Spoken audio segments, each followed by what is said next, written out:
yours and my nephew is Annie McBride. So I am a Navy. You're a Navy mom. Thank you.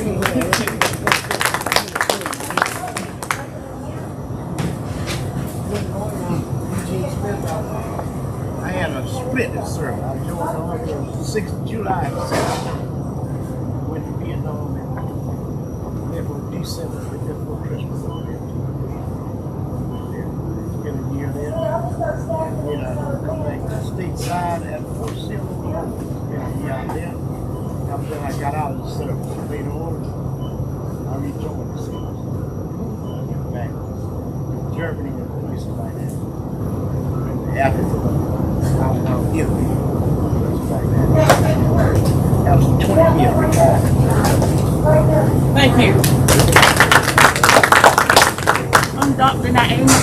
Naima Easton, United States Navy, 8 years. Thank you. Okay, thank you.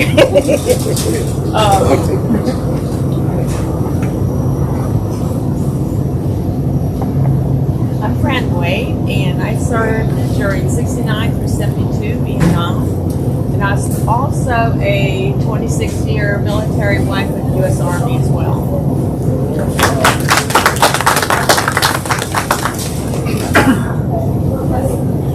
Mike Cox, I was Army, and I served from 76 to 96. Wow. And the toughest MOS in the Army. Tanks.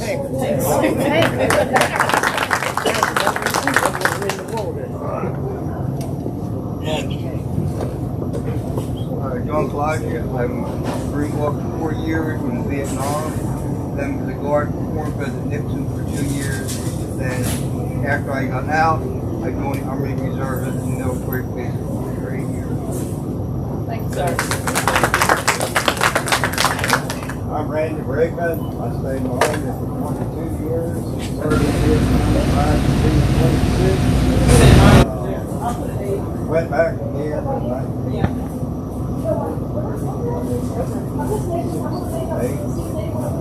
Okay. Just happened 3 years ago. When I went in the Army, it was real Army in 1958.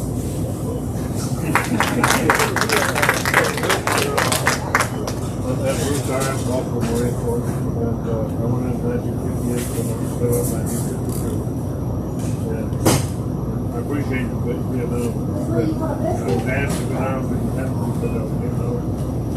But there's a lot of good things about it. Thank you. Thank you. Yes, sir. Richard Early, United States Navy, 72 to 76. Vietnam era veteran, and I can't say enough, especially about the Korean veterans and Vietnam veterans. We owe them a great deal of gratitude. Thank you very much. You got your questions. Okay. Did I get out of there? We'll let him give his service in a minute. It'll take a longer minute. Yeah, we'll give him a minute. Thank you. That is years and years of dedicated, heroic efforts towards our country. Like I said again, we cannot thank you enough. So I have something special. Let me find my papers.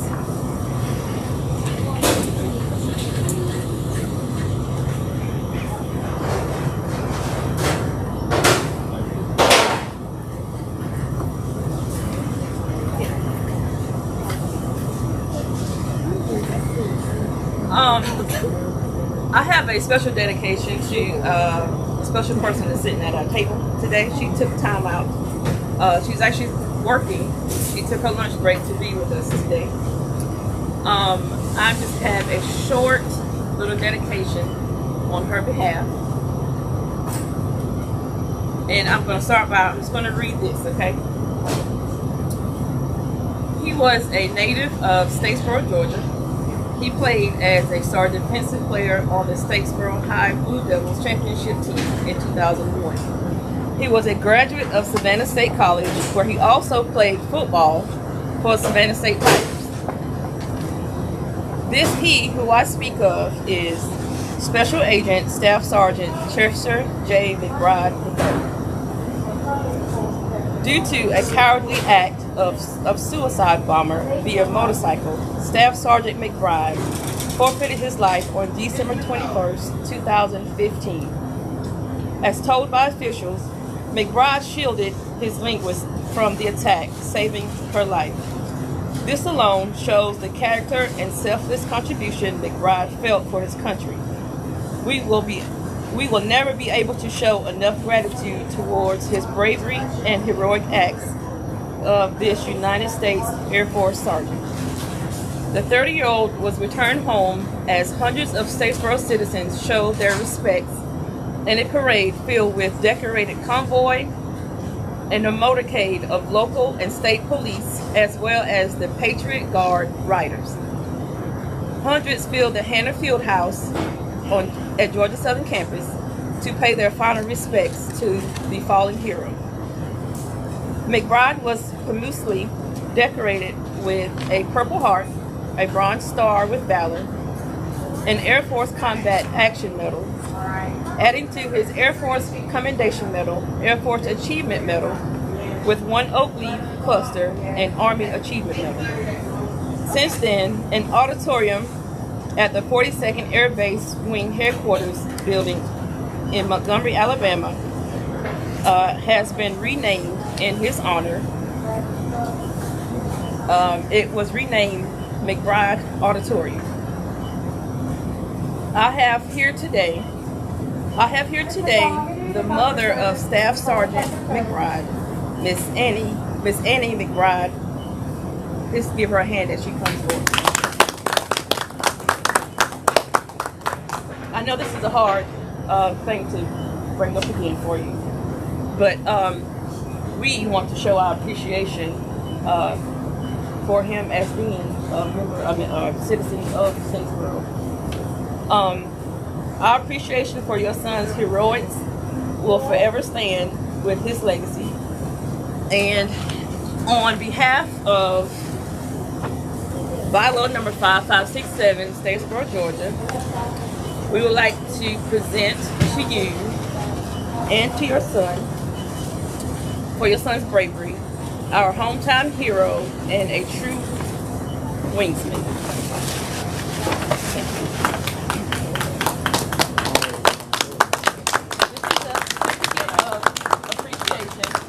In honor of United States Air Force veteran Chester J. McBride for his heroic contributions and dedication to our country, given this 11th day of November 2020. Thank you. Thank you. Thank you. If you haven't already, I encourage each and every one of you to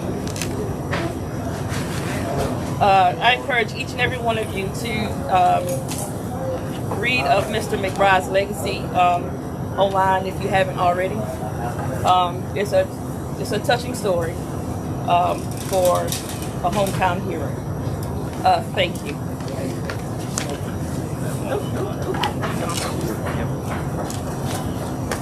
All right, we'll give another hand for Ms. McBride here and all of y'all for coming out. Thank you very much.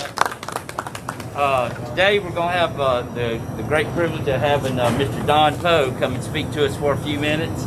I'm going to attempt to read a little bit of his biography so we'll kind of know where he's at here. He was born and raised in the state of West Virginia, one of the great states of the United States of America. He defended and loved by veterans such as yourself by your service and sacrifices, okay?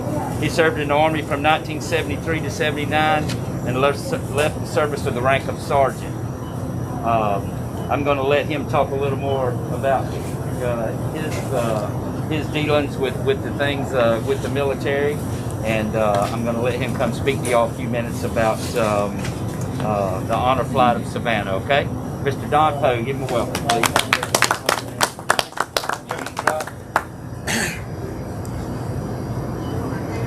Thank y'all very much for being here. Did everybody have a good breakfast? Oh, yeah. Now listen, I don't have a microphone, but I've never been accused of being quiet. So I hope everybody can hear me fine, okay? we're going to talk. I'm not going to talk about my time in the military, but I came in after that. I'm a Vietnam War era veteran, and I remember very well my senior drill sergeant Perez. On first day of basic training, was over the reception station, went over there, and one by one the drill sergeants got up there and told us what a mass of humanity we were, or we were the scum of the earth. No wonder we lost Vietnam, because just the people that was looking at them out there right now, staring at them.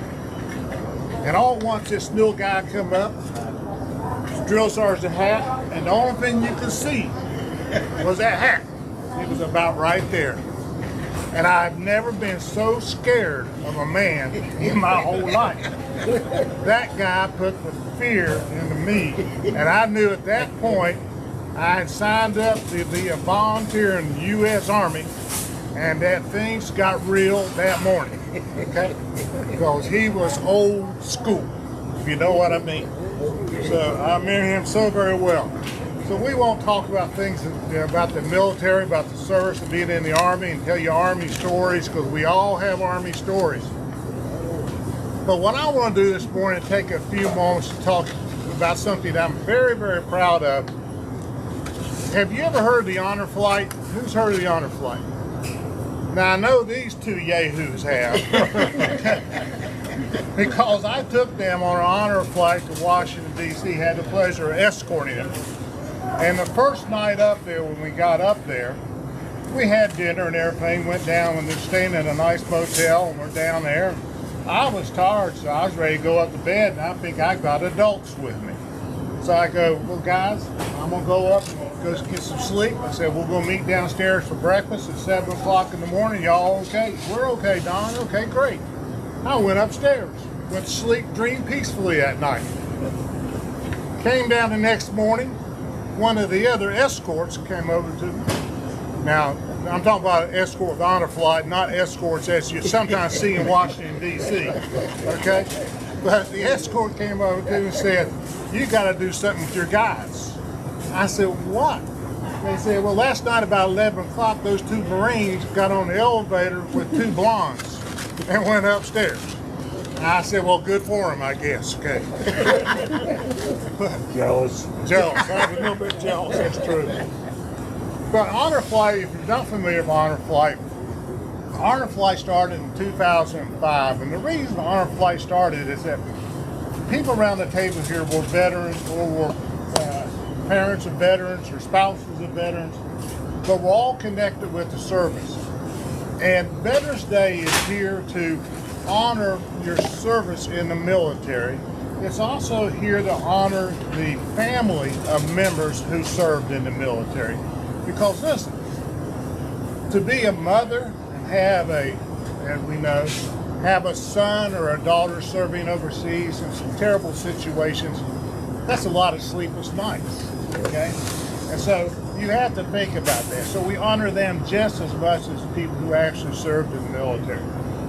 But the honor flight started for this reason. We're members, and we have the great honor of being citizens of the United States of America, which by far is the greatest country on this earth. There's no discussion on it, the greatest country on this earth. And in Washington, D.C., our capital, there's monuments and statues galore. They're all over the place. But many of our veterans never get a chance to see these statues, these monuments, which are there dedicated to their service. Sometimes it's just too expensive, sometimes it's just too far, sometimes there's health reasons why they can't go see these things. Honor Flight started in 2005 to remedy this situation. And what Honor Flight does, their first flight in 2005, they took 8 people to Washington, D.C., okay, to see their monuments. Now, as of 2017, it's the latest data I have, and I'm sorry, I know it's much more, over 200,000 veterans have went to Washington, D.C. to be honored and to see the monuments, to see the history associated with their service in the military. 200,000 without paying a single dime. Okay? This is a free service which is offered to veterans. Okay? And what we try to do, we try to, the older veterans, the World War II veterans, which Listen, guys, there's such few World War II veterans left today. And they're such an important part of our history. It's truly the greatest generation. And our Korean War veterans, our Vietnam War veterans, all these people, we're all getting older and we're all fading away piece by piece. And so it's important that we maintain with them and learn from them and pass that on to future generations what they did. But here's how Honor Flight works. Honor Flight has basically 3 groups, okay? One is our sponsors, which is corporate sponsors, such as Buy Low and other corporate sponsors who donate money to make these flights possible. The second part of this 3-legged stool is the escorts. And I'm very proud to be an escort for Honor Flight. I'm proud to have done this trip 5 times, okay? And when the escort goes, we pay, okay? So we pay our way and we pay extra to help a veteran go. And then the third step, the third person, of course, group is the veterans themselves, okay? When they get on a bus, we bus from Savannah here. Some places fly them in. Yep. At Los Angeles, they fly them in. That'd be a long bus ride, okay? It's a long bus ride from Savannah, I promise you that. But we take them up to D.C. But from the moment they step on that bus, they are catered to, taken care of, everything is provided for them, okay? And that's done through the donations and the money from the escorts. That's what we do. We try to make sure that they have an enjoyable trip, all their needs are met, and that they understand what is going on and they appreciate it, and I know they do. It's a funny thing. We just went around this table a moment ago, and we all gave our branches of service. Now, I don't want to say anything about y'all's ages, okay, but you guys are old. Still alive.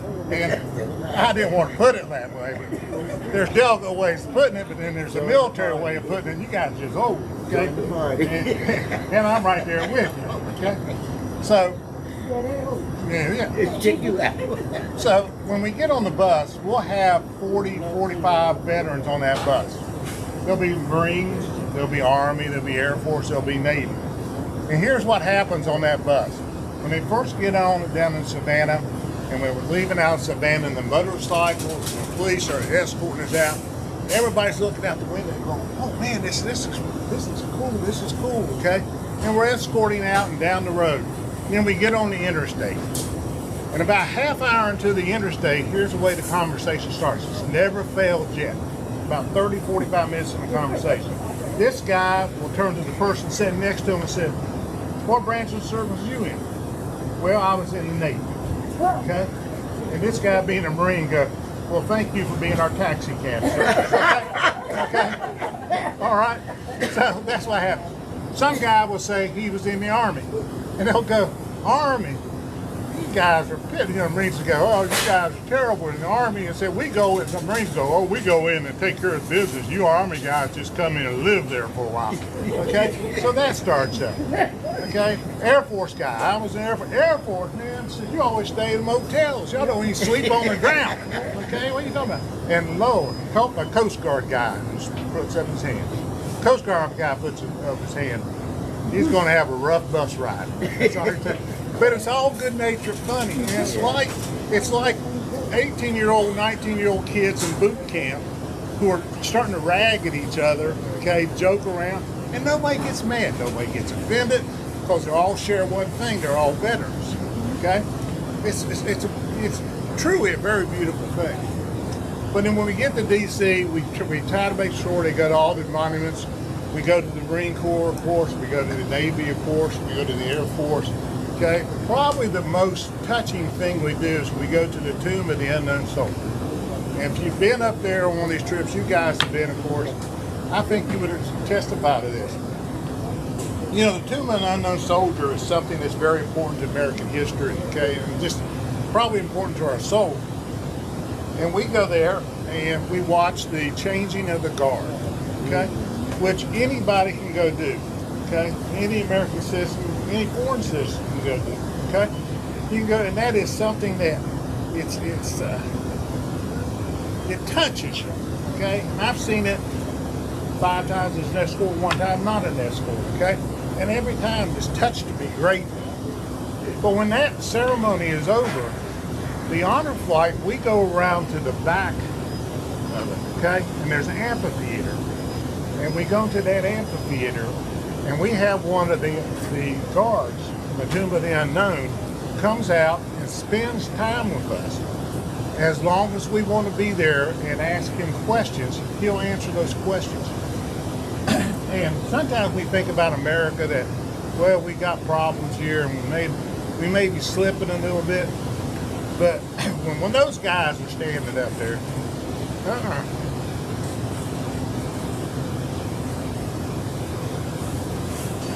we're in truly good shape. See that? So I get choked up thinking about this next. But anyway, when we're there, when this is finished, here's what happens in the evening. These guys, these veterans that are up there, they'll say, oh, thank you very much. My wife, every time I get up to speak, she says, I gotta get a box of tissues. Okay?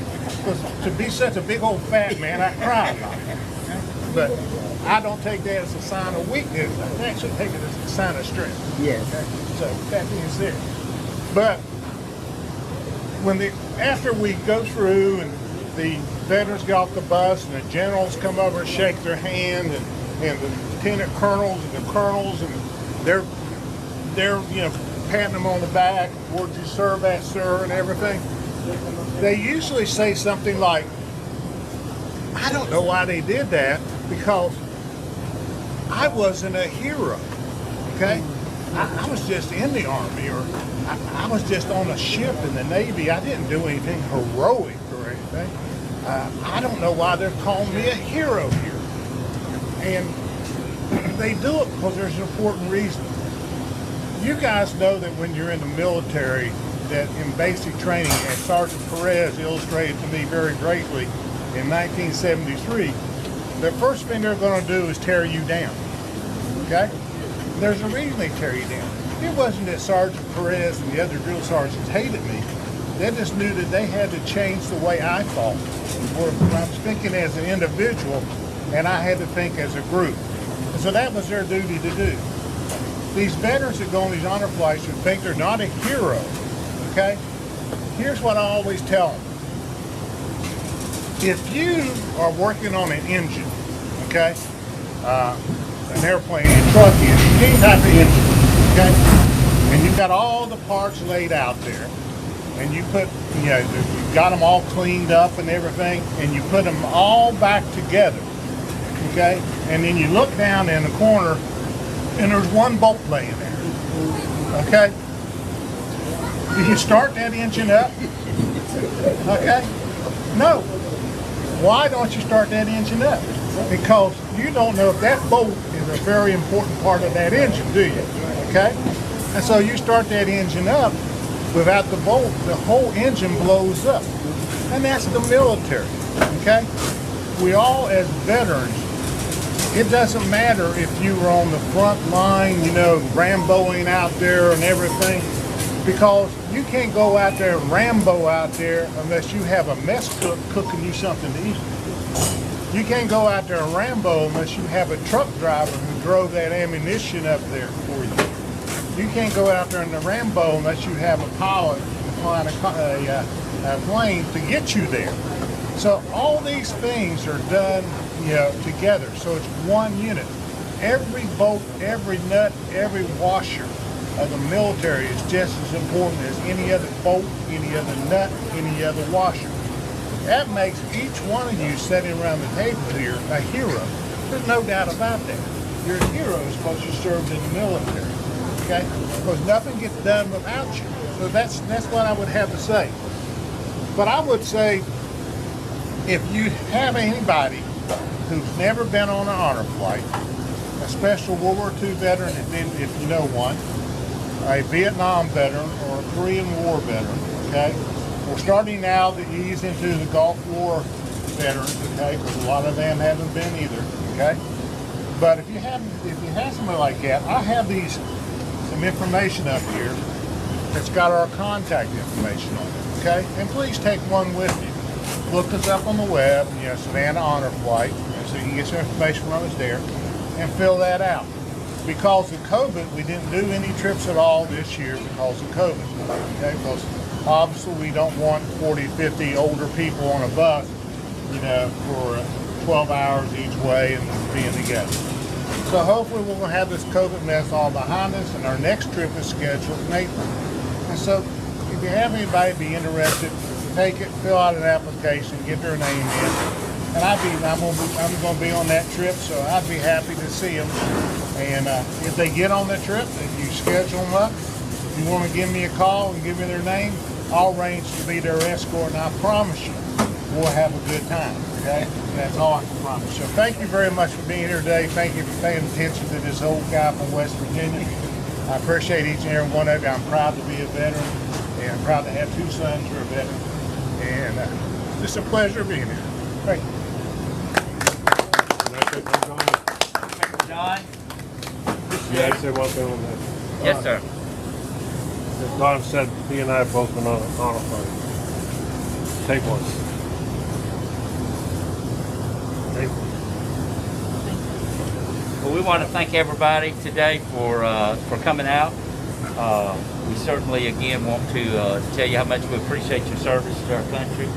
All the things that we do, again, are because of the service from the good folks sitting at this table and many thousand more. We appreciate it again, and we again want to just say thank you. Say thank you to Kanedra for putting this program together, Mr. Don for coming to speak at it, for y'all for coming out to cook. Let's give the cooks a hand again. And we appreciate it. That concludes our... I didn't know, did Post Commander, did you want to say something on behalf of the Post? Put him on the spot. Mr. Chester Lee. I'm a talker until I have to do this.